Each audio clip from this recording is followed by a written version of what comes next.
Araban ere asko daukagu jokuan. Azaroak 10 hauteskundetan. Ikusi duzue azken sondeoetan, inkestetan, argi usten dutela igandean nun egongo den lehia. Berriro ere tokatzen zaigu Araban alternatiba bat. Vox eta bere sozioak, bere sozio PP, edo gu. Oso itxita dago lehia hori. Eta boto gutxi batzueren baitan dago. Diputatua alde batera edo bestera pasatzeko.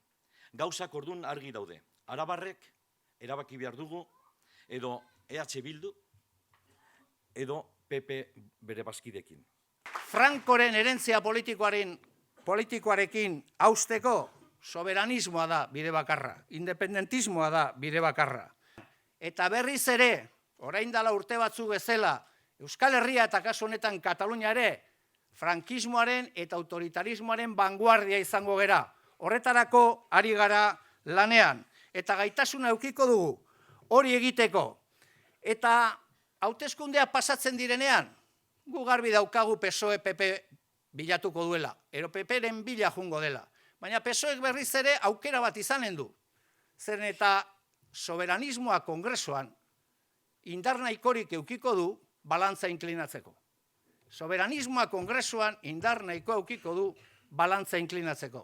Eta alderdi sozialistak berriz ere bere ibilbide politikoa kontrarreformara makurtzen balin bada, parean edukiko gaituzte. Parean edukiko gaituzte. Baina beste bilbide bat egin nahi balin badu, eta eseri eta hitzegin nahi balin badu, baldintzari gabe, gure gutxieneko programaren inguruan, gu jarrera eraikitzailea edukiko dugu. Beti eduki dugun bezala. Zalantza daukagu posible izango den eroez. PSOE atzo ikusi genuelako oso atzerakoi eta kontrarreformaren airean egan egiten. Badakite hori egiten balin badute parean egongo gara.